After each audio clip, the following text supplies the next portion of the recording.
Peace, everybody. It's your boy Jelly Bean Killer here. We got some Evil Dead gameplay for you guys, man. And in this video, I'm gonna try to kind of just give you guys a rundown of what the game is about. I show gameplay in the background just so you guys can see how much fun it is to play this game. But I really just want to tell you guys how I feel about the game and what the game is really about and what I've peeped so far playing the game on PS4. So the first thing I noticed playing this game is the graphics are not bad at all. You know, us PS4 and console players, you know, we can have some games where the graphics and the FPS not too good, you know what I'm saying? So the frames and the graphics in this game are actually really good. It plays smooth. It's not too laggy on my end. I don't feel any stuttering or anything when I'm moving around.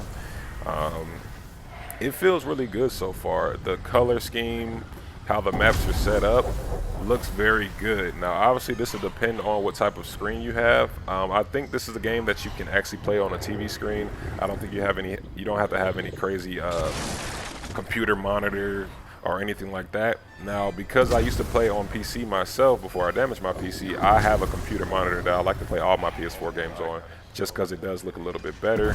You know, it's not too big, not too small. It's a nice size computer monitor, so I play this game on a computer monitor hooked up to a PS4.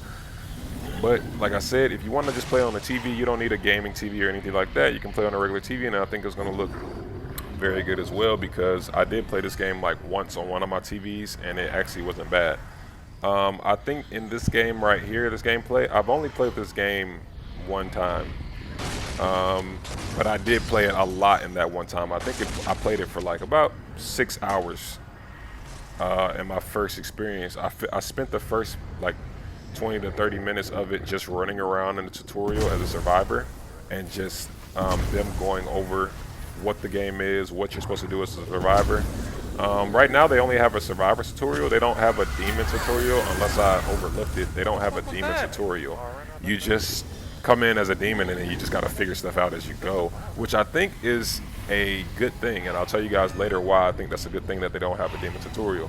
How old they are? But yeah, basically as a survivor, what you want to do is you notice at the top of the screen you see those icons. You have 3 pieces of like a parchment paper, and then you have the whole piece of that paper. You have a dagger. You have a icon right after the dagger of these 3 beings called the Dark Ones. And then after that icon, you have a book, which is the final objective. So basically, bear with me here because I haven't really looked at any videos or anything explaining how the game goes. I'm trying to figure out things by myself. But based on what the tutorial has told me, as a survivor, you have to spawn into the map, a very big map, by the way. Find 3 pieces of a parchment paper, right? Or a map. Find 3 pieces of this map. Once you find the 3 pieces, you put it together, and then it will take you to where this map is located, the full piece. Once you get this pieces, you take the pieces to this area where the map seems as if it's being mended together or being put back together, and then the survivors have to protect this area until the map is completed, right? Once they protect this area for a certain period of time and the map is done, then they can go on to their next objective, which is the dagger. Now the dagger is just one part. You just go to the location where the dagger is located. You do the same thing as you did with the full map piece. You protect the area so that the dagger can kind of like load up. Myself as a demon, I'm supposed to attack them and try to stop them from allowing this dagger to reach its full power. And once you do those 2 things, then you're ready to go fight the Dark Ones. The Dark Ones are, like I said, these 3 beings. They kind of hover. They're those, I don't know if you noticed at the beginning of the video, those 3 red beings that were right at the beginning of the video. If you missed it, just rewind real quick and you'll see it right at the beginning of this video. I passed them. They're like these 3 huge red and black dark beings that are like a boss, so to speak. The beings themselves, they do shoot like little beams and do like little wave attacks. They aren't super strong though. They just have a lot of hit points. And what they have to do is they have to take these weapons that they've crafted, with the parchment and the daggers, and they have to use them to attack the dark ones with like these beams that come out of the weapons, and get the dark ones hit points down, and then eventually kill the dark ones. Once they kill the dark ones, then they will have a piece of paper that is, or like a book that's left over from the dark ones after, and I will have 2 minutes to destroy that book. If I don't destroy that book, then they will be able to use the book to complete the game, and then the game is over for me. So so far during the tutorial, that's really all I picked up. I don't know the full lore behind everything, so I may have named some of these things wrong. But yeah, you got the map, the 3 parts of the map, or parchment, whatever you want to call it. You put the parchment together, you go protect it while it's being mended in an area. That blue icon on the map, that's the area where they will have to go protect it. And then you'll notice there's also a blue dagger icon on the map. That is also an area where they have to protect the dagger while they're mending it. Once they put these 3 parts together, they can choose whether they want to go do the map or they want to go do the dagger, or they can do both of them. They can do 2 survivors at one, 2 survivors at the other. I've had one team do that against me. It was super frustrating and annoying. But like I said, this is a very early stage in my demon game. So for any of you watching that may have played this a while and you're like, you know, really good at demon already, bear with me here. There are a lot of mistakes I've definitely made in this game, but like I said, I'm really enjoying the game, so I'm learning. This game hasn't even been out 2 months yet, so I'm super happy that I caught this game in its early stages. I'm having a really fun time playing demon so far. But yeah, that's what you do with Survivor. You complete those objectives. During this time, however, the demon, which is what I'm playing, as you can see here, the gameplay so far, I'm supposed to stop them from doing any of this. So I'm supposed to try to stop them from collecting the pieces, which are 3 pieces which are spawned randomly around the map. I'm supposed to stop them from mending the pieces at these locations, mending the dagger at these locations. I'm supposed to stop them from beating the dark ones at the dark ones location.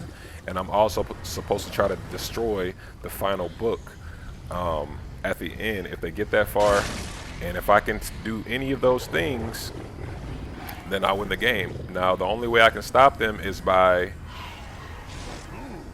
having them completely run out of time from finding the map pieces, which is super unlikely for that to happen. It won't take them over 20 minutes to find all 3 pieces of the map. Once they find the pieces of the map, then the time limit, you know, it goes away. So after that, the game can go for quite some time, which gives the demon a lot of time to actually, you know, stop them from doing things. But so far, all the games that I played, none of the games have gone over 30 minutes. I think the longest game I've ever had was maybe like 22 minutes, somewhere in there. But the games can go upwards to 30-minute games.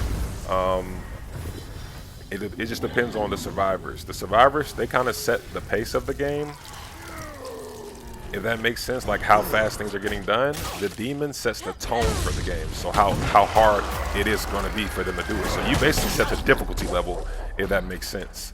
So they set the pace for the game, how fast things get done.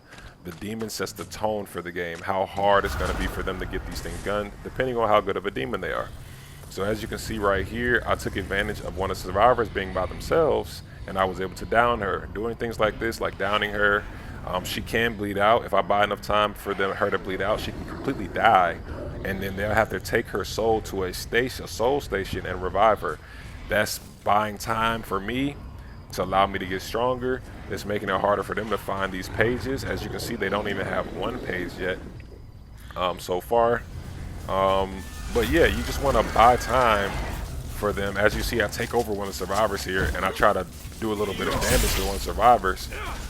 I love possessions in this game. You can actually possess just about anything in this game that would allow you to actually attack and do damage to the survivors. And I love the fact like playing demon gives you so much freedom in this game. Like you can possess survivors, you can possess minion hordes or your minions.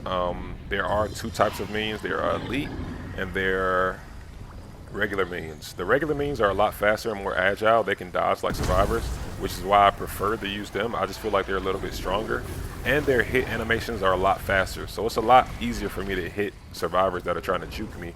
With them, If I use the elites, they have more hit points and they hit harder, but they're a lot slower usually, and they usually take some time to actually, you know, get hits and run up on survivors. They're not as fast as the elites, so the survivors can see them coming and be more aware of them because how big they usually are or how strong they usually are, depending on what abilities I use with them. So in this game, I decided to use just the minions, the basic minions. As you see, I'm spawning them out of portals. And they're actually spawning with weapons. They don't always spawn with weapons, but I got lucky here, and I think it's straight RNG whether or not they spawn with weapons or not. Like, I think it's just straight up luck. Sometimes you can get some that spawn with weapons, sometimes you won't. They do come with various abilities, but in this game, as I said earlier, I'm still fairly new to doing this, so I wasn't really good at using their abilities. I was just straight up swinging. I was just straight up fighting with the survivors, and as you can see, it's working. Like, I'm getting a lot of pressure. I do try to dodge here and try to vomit on him. I didn't connect the vomit. It was a little bit too far away. But you can possess things for as long as you have energy. So all the energy, the bright red under my name, as long as I have that, I can possess for as long as I want to. I lose energy from taking damage. So either I will lose possession from taking too much damage and losing all my energy, or as you see right here, he just completely kills the minion, you know, by taking all the hit points out. I'll lose my possession as well.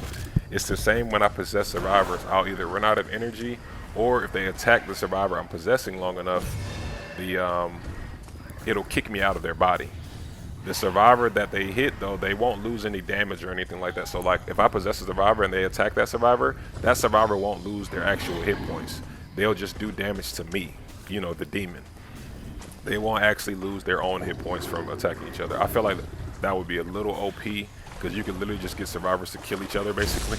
Right here, he's trying to revive her at this soul station. I'm trying to stop him. I got really lucky in this game, I'm not gonna lie, just because usually survivors, they don't spread out like this. You got two survivors over here doing their own thing, and then you got the other two, they're trying to find the parchment papers. They did find one piece, but as you see, I've downed two of them already. And so this is a really good start for me. You'll notice at the bottom right of the screen, there are threat points. Threat points is what's allowing me to level up these abilities that I'm popping up. Feel free to pause and see the abilities that I'm leveling up for Demon. I have the minions, the portal minions, which are portals that I can activate wherever I want, and the minions, normal minions, will come out. I have elite portals, which are portals that elite minions will come out, which are the bigger minions that have more hit points and they hit a little harder, but they're slower. Each one of these minions have different abilities depending on what demon you play.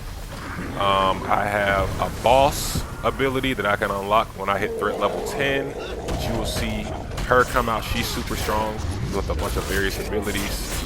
I have a possession ability, which allows me to make my possession stronger, where I can possess them for a little bit longer, or whoever I possess will have more hit points or do more damage.